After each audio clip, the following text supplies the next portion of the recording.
Gracias, amigo, por estar con nosotros en un encuentro con la ciencia. Nos visita el doctor Juan Carlos Rojas Sánchez, que me he enterado es de Chepén. Sí, del pueblo del norte, de la costa norte de Perú. De la Libertad, o sea que somos coliberteños. La razón por la que estamos conversando con Juan Carlos es su visita. Viene de Francia, él trabaja como investigador del CNRS, que es el Centro Nacional de Investigación Científica de Francia, el más grande centro de investigación de este país. Viene de visita a dar una serie de conferencias, cursos y también participar en el Encuentro Científico Internacional 2019 de invierno.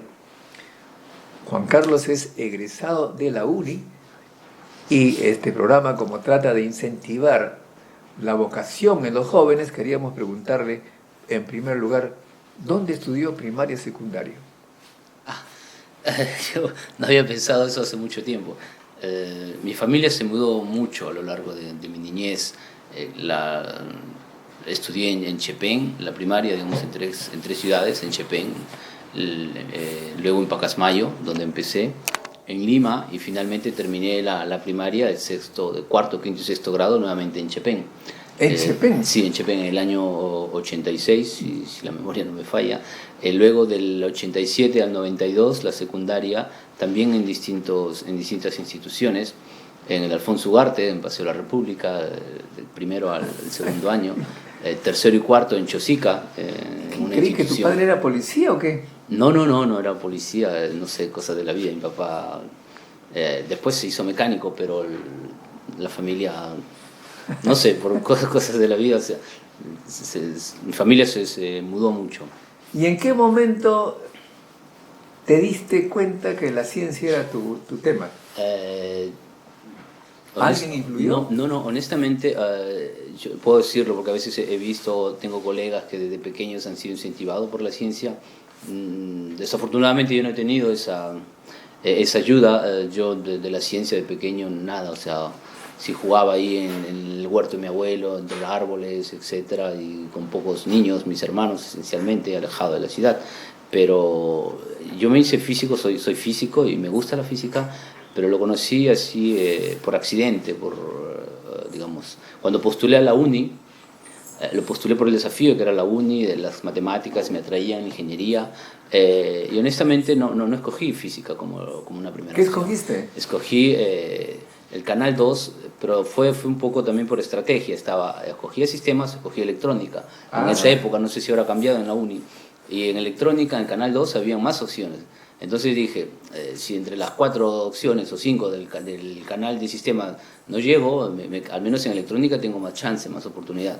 Así que escogí el Canal 2 y el primer examen, son 3 exámenes en la UNI, eso lo recuerdo bien, porque cambiaron ese año. El primer examen fue física-química y me fue bastante bien, creo yo. El segundo examen fue aritmética, álgebra, principalmente eso, que también me fue bastante bien. Y el último examen fue geometría-trigonometría. Y no sé por qué tenía yo un temor a esas dos ramas de la matemática. Y fui ya predispuesto digamos, fui un poco bloqueado el examen, muy nervioso. Fuiste con el espíritu perdedor, como dicen los futbolistas. Sí, y el examen me fue desastroso, me fue tan mal que creí que no ingresaba. Caray. Y en la noche, cuando salen los resultados, veo ahí código, ingresó N1. Estaba entre contento y por averiguar que era N1, o sea, y N1 era la carrera de física. Así que yo no voy a mentir, no voy a decir, no voy a decirles, no, o sea, a mí me incentivaron desde pequeño, yo no, como la mayoría de nuestra sociedad, no conocemos la ciencia, no conocemos la física. En el colegio un poco los ejercicios los hacía, de cinemática, lo que te enseñan. O sea que en realidad un poquito decepcionado ingresaste a física. No, ingresé contento, no es decepcionado por el último examen, fue un shock para mí. La carrera física, ¿o ya sabías algo qué cosa era la física? No, había escuchado algunas charlas en la academia donde me preparé. Había llegado un profesor, recuerdo, creo que había estudiado en Rusia, no sé, alguna ingeniería, y y no recuerdo bien o sea, contó un poco su experiencia, pero recuerdo un mensaje que dejó. Lo que dijo es, si yo pudiera volver a estudiar, porque él tenía problemas para encontrar trabajo, etcétera, no sé, siendo ingeniero, viviendo en el extranjero, decía, si yo pudiera volver a estudiar, estudiaría física, porque luego con eso me puedo desarrollar en cualquier ingeniería. Muy bien, entonces ingresaste. Ese mensaje me quedó, y yo, bueno, decía, bueno, ahora estoy en física, ingresé y como la mayoría de cachimbos en esa época uno ingresa a esas carreras de física, matemática, pensando en después trasladarse. Yo no tenía eso en mente, o sea, dije, bueno, veremos. Pero en cuanto empecé a estudiar física, en cuanto empecé a poner el pie en los laboratorios, la física general, claro, en las medidas, los errores, las incertidumbres, las curvas, entonces ya empecé a empaparme realmente de lo que es la física y me gustó mucho. Tuve la opción de cambiarme de facultad de carrera y no lo hice. Quizá para excepción de un poco de mi padre, porque él es mecánico y hubiera esperado que su hijo sea ingeniero mecánico, por ejemplo, ¿no? De hecho, cuando ingresé estaban contentos y le dije a mis padres que ingresé a física y después mi mamá me contó que mi papá le preguntó, ¿qué es eso? O sea, y mi mamá le dijo, no sé, pero no importa, ha ingresado a la universidad. Claro. Digamos, ya era algo. Interesante. Te cuento que también Barton Silva, que es un científico de MIT, físico, ingresó a electrónica, pero luego fue becado al MIT y él se inscribía como cursos selectivos, física, y su tutor le dijo, pero ¿cómo? ¿Tú estás en electrónica o física? Sí, pero me gusta la física. Entonces acá ya no tienes que obedecer al papá, métete a clase por física. Sí. Bueno, no, yo no tuve ninguna presión, o sea, en esa parte sí me dejaron, yo perfecto. Lo que hubiese escogido estaba bien. Terminaste física y ¿cómo es que tomaste contacto con los franceses? Es una historia un poco larga, porque yo terminé física en 99 en la uni, luego me puse a trabajar en el 2000, tuve mi primer hijo bastante joven, me puse a trabajar, trabajé unos meses en un colegio, luego en Cayetano, ingresé como jefe de práctica a la Facultad de Ciencias en la uni, estuve casi 3 años así, también, como se dice, cachuleé un poco en la UPC, y después hubo en el 2002, recuerdo un evento donde conocí ahí a Fernando Ponce y investigadores del Instituto Balseiro, ¿Cómo se llamó ese evento? No recuerdo bien ahora, pero fue en Chosica en el 2002. Y fueron varios estudiantes ahí, yo estaba trabajando, pero me tomó un tiempo para ir. Y vi las charlas, vi los investigadores de otros laboratorios, hablaban de sus temas, hablaban de sus publicaciones, es decir, hablaban no de investigaciones ajenas, sino en general decían este tema, este fenómeno, y ellos tenían contribuciones en ese, su grupo. ¿Y a qué francés conociste ahí? No, ahí no fue el contacto con Francia. Había un francés, pero no, ahí no fue el contacto con Francia. Ahí fue el contacto para decir, quiero hacer investigación. Estaba trabajando en universidades entre públicas y privadas, ganándome la vida, y en ese momento dije, no, quiero hacer posgrado para luego hacer investigación. Así que, con todos los sacrificios que eso significa, me presenté a hacer una maestría en Bariloche, en Argentina, una ciudad muy, muy linda, muy hermosa. Después han ido muchos otros estudiantes peruanos, y antes también han habido. Sí. En el centro nuclear, ¿no? Turística. Balseiro. En el Instituto Balseiro, justamente ahí. Es un muy buen centro. Yo fui a hacer maestría, pero los estudiantes ahí están como, son privilegiados, están en una burbuja. Son seleccionados a partir del tercer año de la universidad y son becados para estar 100% dedicados a sus estudios. Un modelo increíble, ¿no? Sí, es un centro bastante reputado en Argentina y yo diría en Latinoamérica y en el mundo, ¿no? Sus egresados de ahí están por todo el mundo, son investigadores bastante reconocidos. Entonces yo fui ahí a hacer, pero no el pregrado, sino porque ya había terminado, sino a la maestría, y me fue bien, conocí los laboratorios, me encantó. Luego me enganché al doctorado y con toda mi familia vivimos allá casi 7 años. ¿Y estaba casado? Sí, me casé, bueno... tú me dijiste que tenías hijo y todo. Tuve mi hijo, pero me casé unos años más tarde. Mira, no sé, que un papá bastante esforzado. Espero, no sé, si mi hijo diría eso, yo me estaría muy contento, sí. Pero mi hijo, yo fui papá el 2000, me casé el 2003. O sea, cuando esa es una buena cosa, porque yo también me casé siendo estudiante y la gente me dice, ya te fregaste, el que se casa se frega. Y digo, pero estadísticamente yo he visto que en realidad el porcentaje de los que fracasan mayor es en los solteros y en los casados. Hay ese mito, ¿no? No sé, pero eso podría entenderse porque si hay más solteros, entonces estadísticamente más solteros van a fracasar. No, pero estadísticamente en el el caso, porcentaje, sí, bueno, me dio, no sé, un poco de equilibrio la familia, ¿no? Porque es cierto, la mujer me dice, si yo hubiese estado soltero, de repente, no sé, no hubiese, hubiese seguido otro camino, ¿no? Hubiese seguido otro camino. El matrimonio da estabilidad emocional y todo.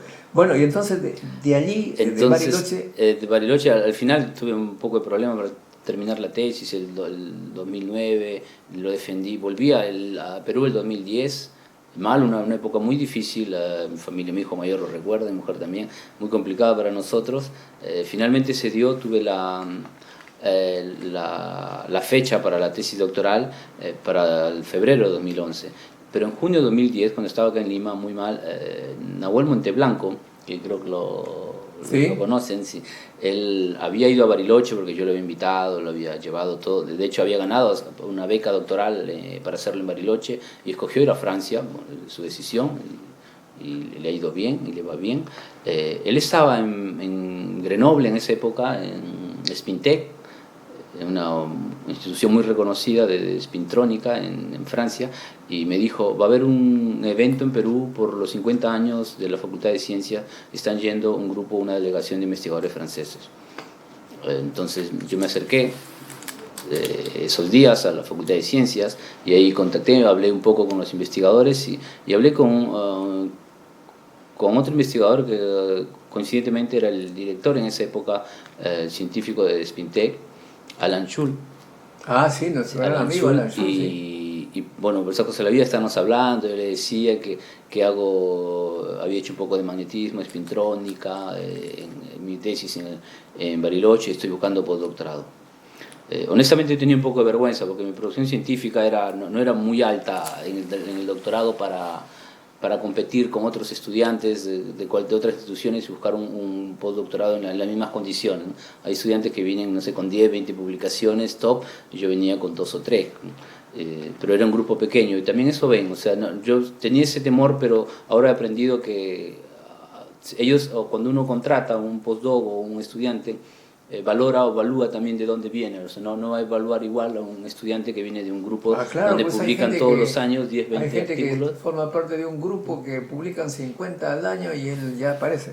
Sí, sí, y claro, o sea, si es primer autor, qué es lo que ha contribuido, y si es un grupo pequeño, uno, al menos yo sé que el esfuerzo es mucho más, cuesta mucho más llegar a publicar algo. Y me escogieron, me seleccionaron, entonces ese día, en junio del 2010, conversé con Alan Chu, le dije que estaba buscando. Luego cuando se enteró con quién trabajaba en Bariloche, porque también tienen contacto con los franceses, me dijo, ok, envíame tu CV. Y yo le comenté a Nahuel, le dije, le he enviado, me ha dicho, sí, seguro te van a ver algo, te van a apoyar, alguien que esté buscando de repente le va a enviar tu CV. Pasaron meses y nada, así que yo, digamos, ya había casi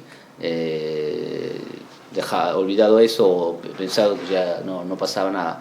Y en septiembre, final de septiembre, me llegó un mail de otro investigador en Grenoble diciéndome que Alan le había enviado mi CV y si aún seguía buscando postdoc, que había visto mi perfil, etc.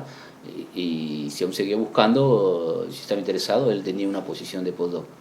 Y la verdad que yo me quedé, wow, es increíble. Y así empezó mi historia con Francia. La persona que te digo se llama Laurent Villa, un gran amigo mío, mi primer jefe en el postdoc, muy jovial, es adicto al esquí, y con él íbamos a esquiar mucho en Grenoble y con mi familia, todos. ¿Cómo es en Chambrón? En el Champs, y hay varias pistas de esquiar. Sí, pues ahí es el paraíso. Sí, sí.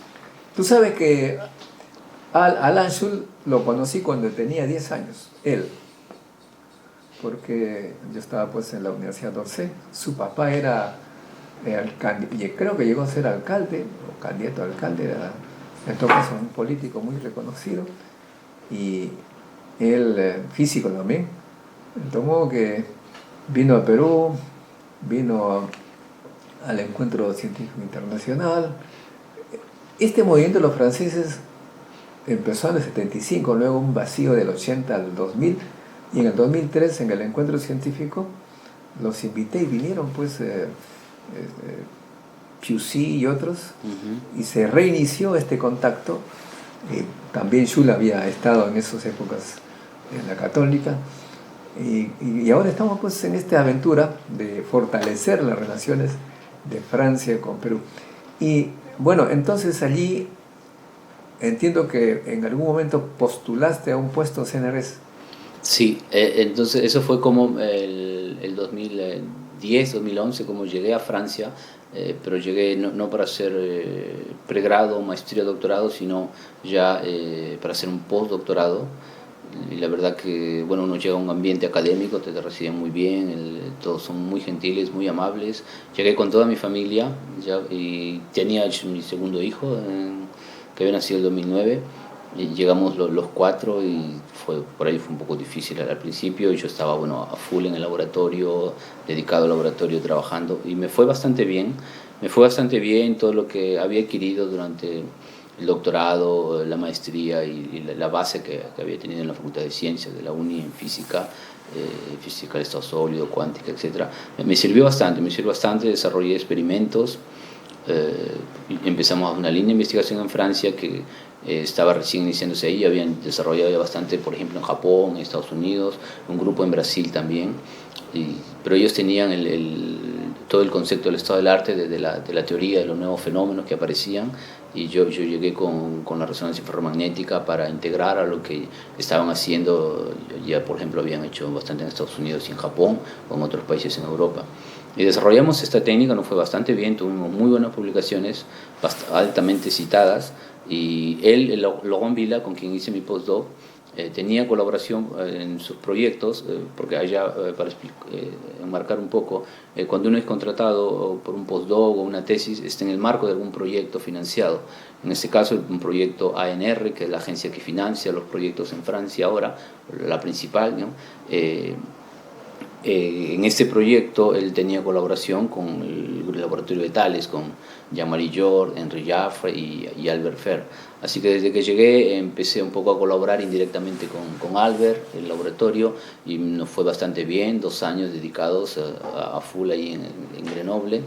Y luego al final hubo otra pequeña crisis, porque yo no me, como si no me aviveo, no me preocupé mucho de buscar un postdoc, ese siempre es el problema digamos, de todos nosotros. No, es el problema me refiero, eres postdoc, tu contrato es temporal.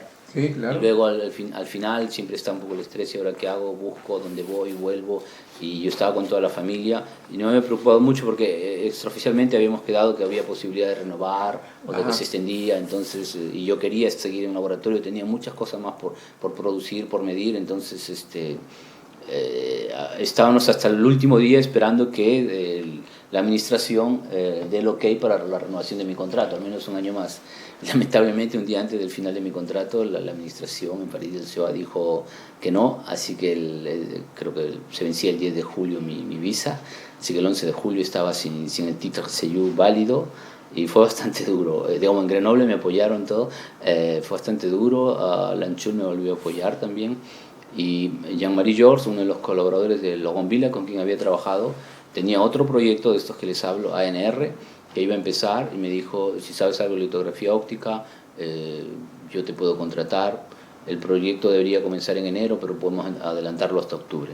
Y por supuesto, enseguida le dije sí, como le había dicho a Logón, como le había dicho a Logón cuando me escribió, yo estaba acá en Lima sin nada, le dije sí, y fui para allá, trabajé después también de mucho vaivenes entre la burocracia y la prefectura por la renovación de la visa, titre séjour.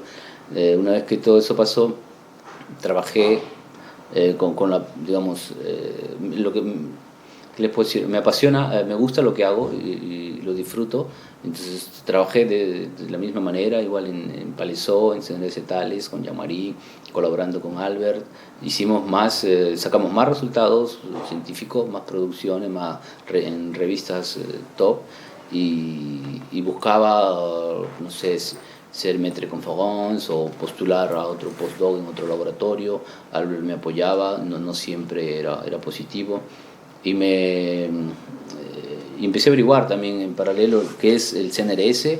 Yo era postdoc del CNRS por algunos proyectos, pero luego no sabía mucho qué es y cómo se ingresaba. Entonces veía a los colegas que habían ingresado, otros que intentaban, y lo complicado que era.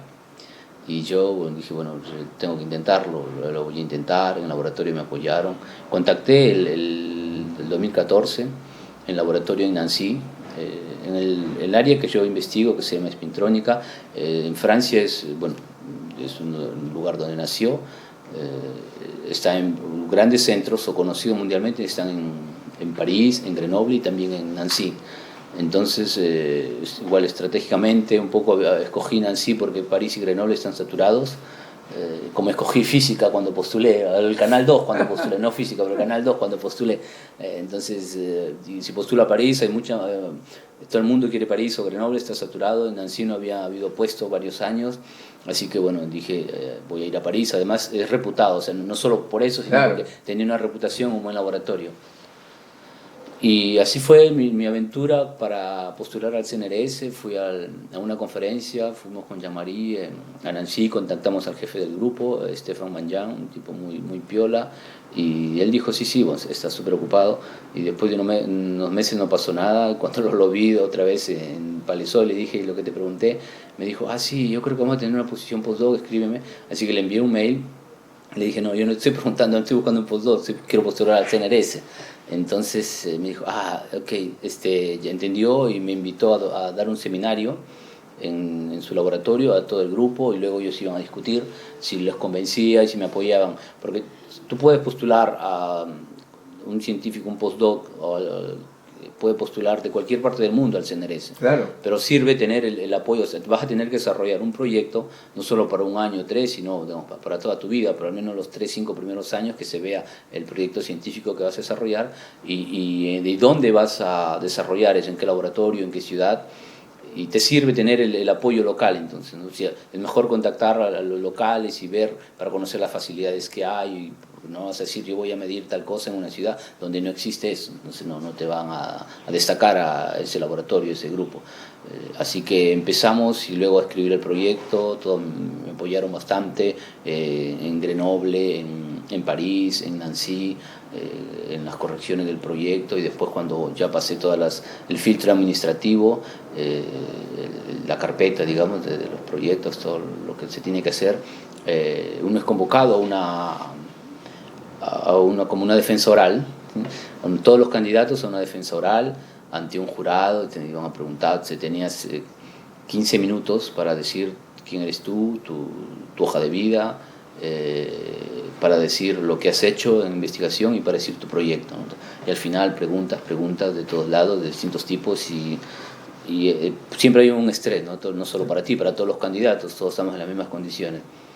Pero me preparé bien, yo siento que me preparé bien, hice muchas prácticas, o sea, cambiamos no sé cuántas versiones, mis slides, hice, no sé, creo que entre 8 y 10 repeticiones con colegas en París, no sé, con Grenoble, bueno, ya no porque estaban lejos, pero me apoyaban bastante moralmente, con algunas por Skype, con colegas en Nancy, incluso en mi casa. ¿Tomaste en serio tu postulación? Sí, no, yo, o sea, digamos, tenía que intentarlo, pero no solo decirlo, ok, lo voy a intentar, vamos a ver qué pasa, pero intentarlo seriamente hasta el final, digamos, con todo el esfuerzo que le pude dar. Y incluso en casa, en mi familia. A mi hijo y mi esposa le decía, escúchenme, o sea, ellos no van a entender lo que les estoy diciendo, pero un poco ya la edición, el formato, el slide, el modo en que lo hablo, si lo pronuncio correctamente, etcétera, detalles, ¿no? Así que 2, 3 veces en casa también me habrían escuchado, y al menos para controlar el tiempo, para decirles tengo tanto tiempo, si todo eso lo digo bien. Y así se fue afinando todo. En la defensa oral entonces lo sentí bien, todos salíamos con rostro rojo, todos los candidatos, porque te convocan una mañana a 3, 4 candidatos, cada uno pasa media hora y luego sale. Y yo fui tercero, recuerdo esa mañana, el primero que salió y me fue bien. Aunque el segundo que salió me fue bien, entonces la presión te aumenta. Es como el penal, que tiene que... Claro, que los que patean antes que tú y hacen el penal, entonces es un poquito más de presión para ti. Y luego, una vez que pasa eso, son 2 semanas de espera, ellos hacen una lista, el jurado, toda la comisión se reúne, discute y ve.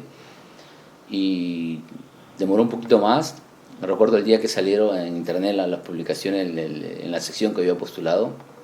En esa época había Chargé de Recherche clase 1 y CR2. Yo había postulado al 1 también, porque ya tenía casi 4 años de postdoc, pero ahí no ingresé. Al CR2 sí, y habían creo que 4 o 5 plazas y hicieron una clasificación y estaba primero. Así que estaba súper contento porque había escuchado también que si estás al límite, digamos cuarto, luego hay otras comisiones después que pueden cambiar un poco así, el orden, o los que quedaron en lista de espera no lo pueden ver o algunos desisten, entonces pueden, pero si eres primero es un poco más difícil. Entonces esa noche todos mis colegas, mis amigos me llamaban, me felicitaban, yo no lo podía creer, se parece que es cierto, como mujer estamos súper contentos. Estamos súper contentos, pero luego nos enteramos de otros detalles, que, o sea, no está la resolución, ahí está lo que la comisión entrega eso al CNRS. Claro, luego en el CNRS van a decir, ok, aceptamos esto o no aceptamos esto. Y tenía un problema, pero no académico, no digamos en mi proyecto, nada de eso, sino que en el sistema francés, los estudiantes en la universidad, digamos, hacen 3 años de licencia, 2 años más y tienen el grado de magíster o maestro. Sí, de máster. Sí, y luego 3 años más y tienen el doctorado. Entonces, típicamente un estudiante, son buenos, por supuesto, un estudiante a los 27, 28 años ha terminado su doctorado, a los 30, 31 ha tenido 2, 3 años de postdoctorado y están ingresando al CNRS, ¿no? Es siempre difícil, pero ese es más o menos el promedio, entre 30 y 32 están ingresando al CNRS. Cuando yo postulé tenía 37, 38 años, entonces fue un poco algunos que el comentario que decían, o sea, yo rompí un poco las estadísticas, no porque era súper bueno, sino porque era viejo para el respecto del promedio de ingreso. Hubieron un poco de discusiones y yo me fui enterando, me iban diciendo, así que de lo que estaba súper contento, ya lo iba viendo con precaución, decía, uy, ahora, y después el siguiente año iba a ser más difícil si no me escogían, porque iba haciéndome más, digamos, la edad, ¿no? Aumentaba, y fuimos a conferencias, etcétera, meses, y luego fue en junio también, creo, me llamó Alan Chul y me dijo, Carlos, te confirmo, está todo bien después de las discusiones que ha habido. Lo que ha primado es que tú, independiente de tu edad, tú eres un joven investigador, en el sentido de que has terminado tu doctorado y tienes doctorado más 4 años de postdoc. Y eso es lo que dice el reglamento, todo, así que no hay problema, eso es lo que ha primado, las discusiones, todo. Y tú has ingresado al CNRS, el director del CNRS ha firmado la resolución hoy día, yo te puedo confirmar, has ingresado al CNRS, quédate tranquilo. ¿Hiciste fiesta? ¿Qué cosa? Después de todos los sentimientos encontrados, eso lo que agarré fue abracé a mi esposa y la emoción, quizás los ojos vidriosos, no sé, en ese día, y dijimos, ya está, hemos ingresado, o sea, porque ellos me apoyan un montón. Claro. No hice fiesta ahí, pero ya habíamos ido a un bar con los colegas a tomar a algún lado. ¿Sí? Vivíamos en Ysuribé, un pueblo pequeño, no hay mucha bracería, no hay mucha bracería ahí. Sí, bueno, chiquito, y ya está, muy entonces... Ese fue el último momento así un poco difícil entre vaivén, y luego me han dicho, bueno, en broma me decían, no, Carlos, una vez que ingresas al CNRS, incluso si no trabajas, no te echan, no te expulsan. Pero por supuesto nadie ingresa al CNRS para no trabajar. Todos, claro, tenemos la automotivación, la pasión de hacer de disfrutar lo que nos gusta. Así que bien, eso fue el 2015. En octubre del 2018 empecé como investigador CNRS. Bueno, el primer año es taller fonctionnaire en Nancy. Al cabo del primer año, todo bien, salió mi titularización y ya está, lo tengo ahí, es una hoja, un documento administrativo, lo tengo por mail, en PDF, impreso también me llegó por carta, pero contento, así que ya te cambia la perspectiva, te cambia la vida. Para mis hijos también, yo le dije a César, mi hijo mayor se llama César. ¿Qué edad tiene tu hijo mayor? Y va a tener 19 años el 28 de julio. Ah, caramba, ¿y a qué se dedica? Acaba de terminar el liceo allá, ya es un año más en Francia, y ya tiene no sé si lo pronuncio bien, el bachillerato, y ya ingresa, bueno, está postulando a la Facultad de Medicina, así que va a hacer medicina, pero ahora tiene que esforzarse mucho. ¿Estaba orgulloso de su papá? El primer año, sí, el primer año y yo estoy orgulloso de ellos, ¿no? Claro. El primer año es el filtro de medicina, ¿no? Es como en Argentina, creo. O sea, todo el primer año, no ingresa todo el que quiere, hay una preselección, pero luego el primer año de 1000 quedan 300, así que ahí es donde ahora tiene que llamarse las pestañas. Yo le digo que en Perú hacemos mucho más esfuerzo para los estudios, al menos yo lo sentía así. Él me decía, sí papá, sí estudio, sí me esfuerzo. No sé, yo en mis tiempos, acá veía que era mucho más, allá es un poco diferente. Pero al final lo estuvo sintiendo cuando llegaron los exámenes para el bachillerato, y ahora que, bueno, que va a estudiar medicina, tiene que dedicarle, no sé, 110% para, si realmente es lo que quiere, para lograrlo. Sin quitar, por supuesto, un poco de deporte, de distracción, pero el esfuerzo en concentrarse en los estudios. Perfecto, entonces hemos hablado un poquito cómo ingresaste a la ciencia, hacia CNRS, etcétera. Y bueno, te felicito pues por todo Muchas gracias. este gran esfuerzo, que es un ejemplo para los jóvenes. Muy bien. Es la primera parte, amigos, de esta charla, de esta conferencia, entrevista con Juan Carlos Rojas. Regresamos para hablar ya sobre el tema de la especialidad. ¿Qué cosa es la spintronic? Una palabra nueva, pero que está aparentemente creando revolución en las tecnologías de la información y la comunicación.